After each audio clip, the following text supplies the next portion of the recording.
Eu venho pensando bastante sobre comunhão e, e eu queria falar um pouco sobre comunhão.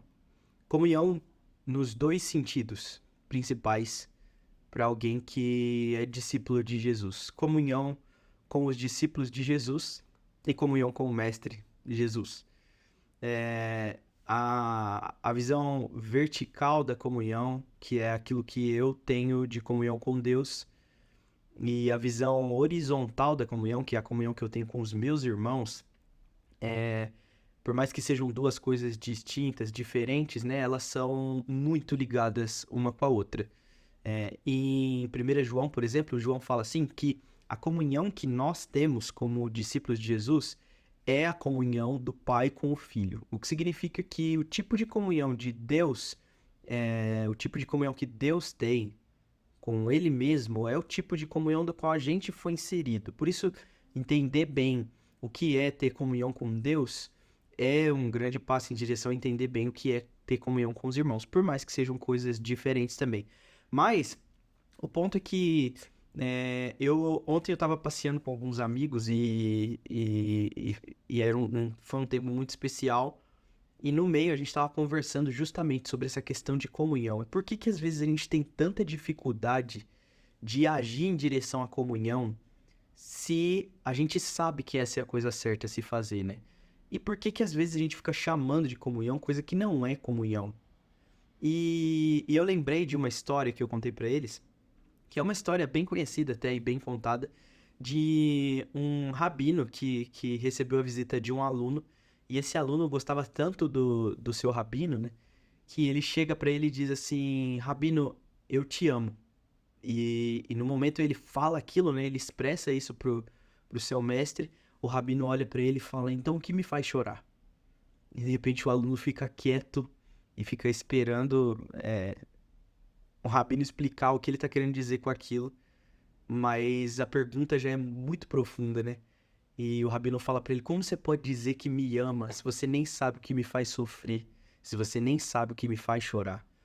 E essa história, por mais simples que ela seja, ela sempre me pega muito, porque a verdade é que a gente está muito disposto a estabelecer as coisas com relação à comunhão só pelos prazeres, só pelos momentos bacanas, legais. Até com relação à igreja, a gente trata às vezes comunhão como um extra, né, da nossa relação. Então a gente faz culto, a gente faz as coisas e depois tem comunhão. E não é bem isso que é comunhão. E eu queria falar desses dois níveis de comunhão, né? A comunhão de maneira simples, a comunhão vertical, aquela em que a gente tem com Deus, e a comunhão horizontal, aquela que a gente tem com os irmãos. E como a gente pode trazer esse senso de sofrimento como um fator que unifica a união com relação a Deus, né? A questão é: Deus sofre? Deus tem sofrimento? Se você ler a Bíblia, você vai ver que sim, Deus sofre. Deus também se entristece. O sofrimento de Deus é diferente do nosso, porque a causa não é insuficiência, né?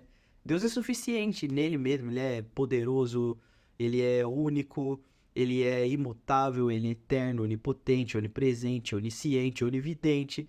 Ele é Deus. Mas é interessante como o Deus da Bíblia expressa sentimentos a todo momento, inclusive dizendo que tá triste com algumas coisas.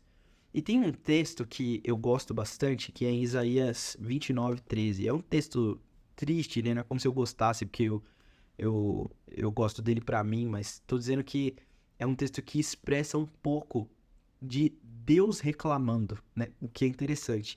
E Deus fala assim pro povo de Israel: esse povo se aproxima de mim com a boca e me honra com os lábios, mas o seu coração está longe de mim. A adoração que me prestam é feita só de regras, ensinada por homens. E esse texto ele expressa um pouco disso, né? É um povo que olha para Deus e fala assim: Deus, eu te amo. Mas essa comunhão vertical, ela tá meio torta, ela não tá do jeito que devia ser. Por isso Deus olha para eles e fala assim: como vocês podem dizer que me amam se o coração de vocês está longe de mim? E a gente sabe, o coração é só um órgão que bombeia sangue pro corpo, mas Deus tá sendo direto, né? Ele tá falando: vocês falam que me amam, mas vocês não sentem nada ao meu respeito. Vocês não têm nada aí dentro de vocês com relação a mim. Em outras palavras, vocês não sabem o que me faz sofrer. E o que me faz sofrer é o jeito que vocês estão vivendo. Então, a comunhão vertical, meus amigos, ela é muito afetada, sim, por falta de conhecimento do sofrimento de Deus.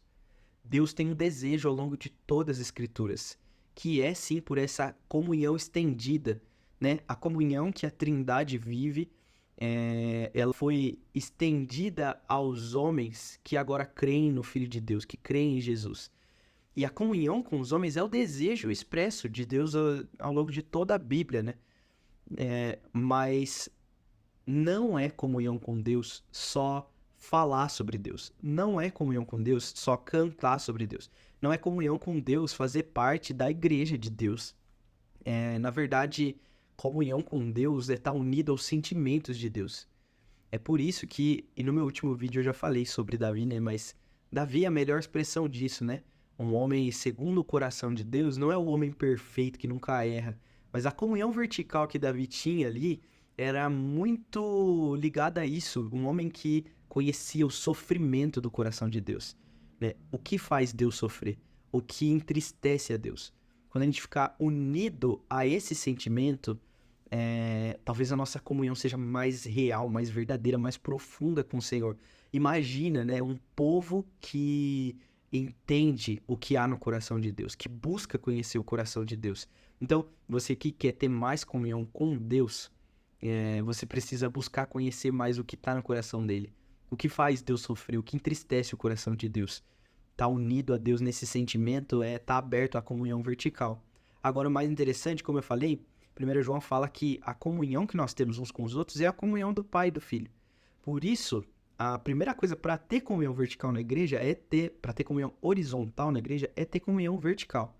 Porque a comunhão da igreja é feita a partir da comunhão com Deus. Por isso que comunhão é mais do que frequentar a mesma igreja que alguém. Comunhão é o partir do pão. Comunhão é não partir do pão, né? Mas é tomar do cálice com os irmãos. Eu não tô falando só do ato ceia ali no culto público. Eu estou falando de compartilhar do sofrimento. Tem um texto que é muito bom para isso e que fica muito claro, que é Lucas 22, no verso 14, que está escrito assim: Quando chegou a hora, Jesus e os seus apóstolos reclinaram-se à mesa.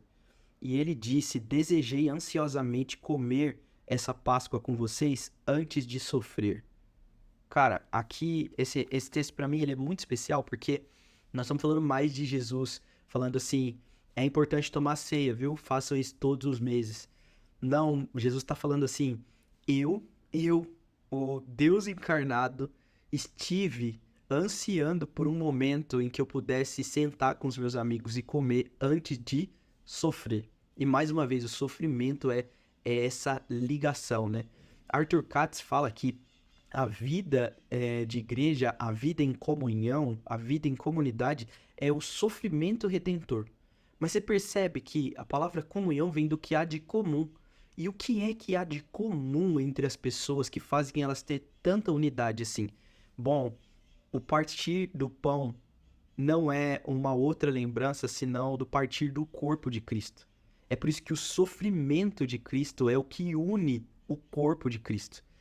Quando a gente parte o pão, nós estamos lembrando do sofrer dele. Quando a gente toma do vinho, do suco, nós estamos lembrando do sangue escorrido dele, do sofrer dele. Por isso, a vida em comunhão é mais do que saber qual o chocolate preferido do seu irmão. A vida em comunhão é mais do que cantar umas canções junto com as pessoas na igreja. A vida em comunhão é fazer parte do sofrer em Cristo e do seu irmão. Você quer saber se tem verdadeira comunhão com os irmãos da sua igreja? Quando você senta na cadeira lá no culto de domingo na sua igreja e você tem pessoas na sua frente, atrás de você e dos seus lados, você sabe o que faz essas pessoas chorar? Você conhece mesmo o sofrimento dessas pessoas? A comunhão é sofrimento redentor. A comunhão é unidade no sofrer. E somente pessoas que conhecem isso de verdade vão conseguir estar ligadas do jeito que Jesus esperava que a gente tivesse ligado. Você vê que não faz sentido a gente achar que a gente vai ter comunhão só por frequentar o mesmo ambiente 1, 2 ou 3 vezes por semana. A gente precisa de mais disso. A gente precisa ter unidade no sofrer. Então, como saber se a gente está vivendo comunhão verdadeira? A pergunta é: você sabe o que faz os seus irmãos chorarem? Você sabe o que faz os seus irmãos sofrerem? Você sabe o que faz o coração de Deus sofrer? Você está unido ao sofrimento redentor? Você está unido no partir do pão e no sofrer de Cristo? Porque talvez o sofrimento seja o elemento principal para a gente aprender a ter comunhão de verdade, tanto com Deus quanto com os irmãos ao nosso redor. Bom, isso vai me ajudar muito se você deixar um like, cara, é de graça. Deixa um joinha aí se você gostou. Comenta alguma coisa, sei lá, a sua percepção do que eu falei e compartilha com alguém. Isso é muito simples, vai me ajudar muito. Compartilha com algum amigo que já é crente. Esse é um vídeo bom para enviar para algum amigo que já é crente. Manda para ele, amigo da sua igreja, de outra igreja, sei lá, compartilha. E vamos falar sobre comunhão e sobre sofrimento redentor. É isso. Valeu.